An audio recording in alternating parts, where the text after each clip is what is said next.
আমাদের ক্লাসে আলোচনা করব মাই ভ্যালুজ অ্যান্ড এথিক্স।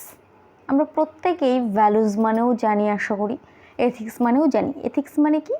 এথিক্স মানে হচ্ছে নীতিশাস্ত্র, আর ভ্যালুজ মানে মান বা মূল্য, যেটা বলা চলে। আমাদের এই কান্ট্রিতে কমন 6টি ভ্যালুজ রয়েছে। কি কি রয়েছে সেটা একবার একটু জেনে নেব, সহজ, যেটা মাস্ট, যেটা আমাদের সেই ভ্যালুটা প্রত্যেকের জন্যই, মানে আমাদের কান্ট্রির জন্য সেই বেসিক যে ভ্যালুসগুলো রয়েছে 6টি, সেটি একটু জেনে নেব। Right to equality, next right to freedom, right against exploitation, right to freedom of religion, cultural and educational rights, right to constitutional remedies.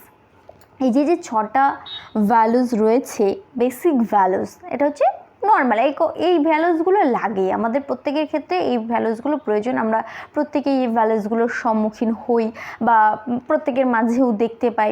তো এই ভ্যালুসগুলো আমাদের কান্ট্রিতে মাস্ট, এটা আছেই।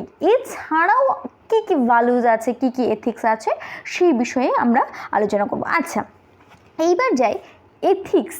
এথিক্স মানে কি? এথিক্স মানে বললাম আমরা নীতিশাস্ত্র। তাহলে কি? Ethics means to decide what is right and wrong for a human conduct. Ethics কী করে?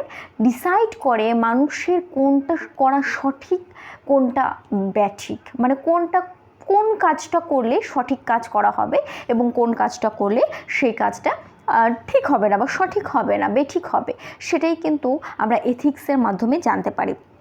এথিক্স কিন্তু কিছুটা হলেও আমাদের সোসাইটির ওপর ডিপেন্ড করে, যে এথিক্স তোমাকে কি গুড সোসাইটি বা এমন একটা জায়গার থেকে বিলং করছো, তুমি কোথা থেকে বিলং করছো, বা তোমার এথিক্স কি হবে, সেটা কিছু ধরে নাও 50% বা 70% তোমার সোসাইটির উপর ডিপেন্ড করছে।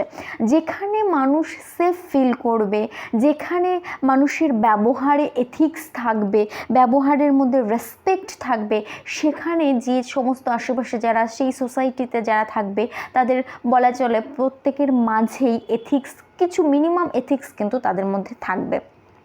সাপোজ তুমি ধরে নাও, একটা উদাহরণ আমরা সহজেই দিতে পারি।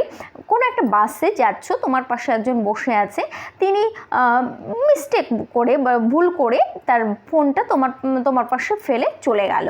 এবার চলে যাওয়ার ফলে সেই ফোনটা তুমি তাকে ডেকে বা তাকে দাঁড় করিয়ে বা কোনোভাবে তাকে ফোনটা তুমি রিটার্ন দিলে, এটা কিন্তু তোমার এথিক্সের মধ্যে পড়ছে। তুমি তাকে যেভাবেই হোক সেই লোকটাকে কিন্তু হেল্প করলে, এটা কিন্তু এথিক্সের মধ্যে পড়ছে।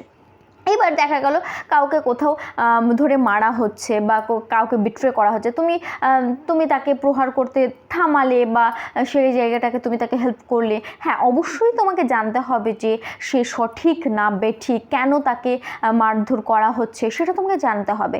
সেটা জেনে তুমি যদি সেটা সঠিক, অনেক সময় হয় যে তার সঠিক ন্যায্য বিচার তৎক্ষণাৎ বিচার করা সম্ভব নয়, সেক্ষেত্রে কিন্তু আমার ওপরে যে 6টি এথিক্স ভ্যালুস পড়লাম, তার হেল্প কিন্তু আমাকে নিতে হবে। এইবার আমরা আসবো ভ্যালুস কি? Values are the belief that guide or motivate our attitudes or actions. এক কথায় বলা চলে ভ্যালুসটা কিন্তু অনেকটা ক্যারেক্টারের উপর ডিপেন্ড করে বা ক্যারেক্টার নির্ধারণ করে। তোমার ভ্যালুসটা কি হবে, তোমার ভ্যালুসটা কেমন, সেটা কিন্তু তোমার চলাফেরা, তোমার কথা বলা, তুমি ফ্যামিলিতে কেমনভাবে কথা বাড়ির লোকের সঙ্গে কথা বলছো, বা তোমার ওয়ার্ক প্লেসে কীভাবে কথা বলছো, এই সমস্ত কিছু কিন্তু ডিপেন্ড করছে তোমার ভ্যালুস। এই সমস্ত কিছুর থেকে অংশ করে নিয়েই কিন্তু তোমার ক্যারেক্টার তৈরি হয়। তাহলে এথিক্সের থেকেও মোর পার্সোনাল কিন্তু ভ্যালুস। তাহলে ভ্যালুস মানে কিন্তু মান বা মূল্য। এইবার কি, সাপোজ একটা ভ্যালুজের উদাহরণ, যে your value is to be punctual. তুমি মনে করো যে তুমি খুব পাঞ্চুয়াল, মানে সব জায়গায় সঠিক টাইমে, একদম ঠিকঠাক টাইমে যাও। সেই জায়গায় কোথাও হয়তো কোনো একটা অকেশনে বা কোনো একটা ওয়ার্কের টাইমে বা কোথাও কিছু তুমি 2 মিনিট টাইম মেনটেন করতে পারলে না, 2 মিনিট লেটে গেলে, সেই ক্ষেত্রে তোমার মধ্যে যে এই যে গিল্টি ফিলটা, যে আমি আমার যে এই যে একটা মানে নীতি, যে আমার মূল্যটা, সেটা আমি বজায় রাখতে পারলাম না, যে আমি যে পাঞ্চুয়াল, আমি যে সবসময় সঠিক টাইমে সব জায়গায় যাতায়াত করি, সেই মানটা আমি রক্ষা করতে পারলাম না, সেই মান সম্মানটা আমার থাকলো না। এই যে তোমার মধ্যে গিল্টি ফিল হচ্ছে, সেটাই কিন্তু ভ্যালুস। তাহলে কি এই যে ভ্যালুস অ্যান্ড এথিক্স দুটোই কিন্তু আলাদা, কিন্তু দুটোই কিন্তু আমাদের মধ্যে বর্তমান। প্রত্যেকেই কিন্তু আমাদের প্রত্যেকের মাঝে যেমন ভ্যালুস রয়েছে তেমনি কিন্তু এথিক্সও রয়েছে। আর এই ভ্যালু এবং এথিক্স কিন্তু আমাদের চলার পথে, আমাদের লাইফে মানে এর মূল্যটা বিশাল। এই ভ্যালুস আর এথিক্স যদি সঠিক পরিমাণে ঠিকঠাক যদি না রাখতে পারি তাহলে কিন্তু আমরা সকলের প্রিয়ও হয়ে উঠতে পারবো না। আমাদের লাইফে চলার পথে বিভিন্ন বাধা আসবে, বিভিন্ন সমস্যার সম্মুখীন হতে হবে।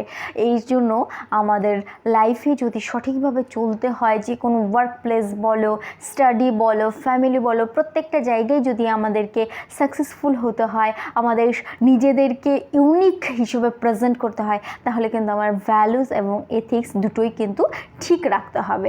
যখনই আমি ভ্যালু এবং এথিক্স ঠিক রাখবো তখনই কিন্তু আমি অন্যের থেকে আলাদা হব এবং আমি একটা আলাদা একটা প্লেস পাবো, সবার নজর কাটতে পারবো। এই জন্য আমাদের ভ্যালু আর এথিক্সটা কিন্তু অবশ্যই প্রয়োজন। আজকের ক্লাসে আমাদের ভ্যালু আর এথিক্স এইটুকুই। নেক্সট ভ্যালু আর এথিক্সের যে কী কী বিষয়গুলো রয়েছে, নেক্সট বিষয়গুলো পরের ক্লাসে আলোচনা হবে।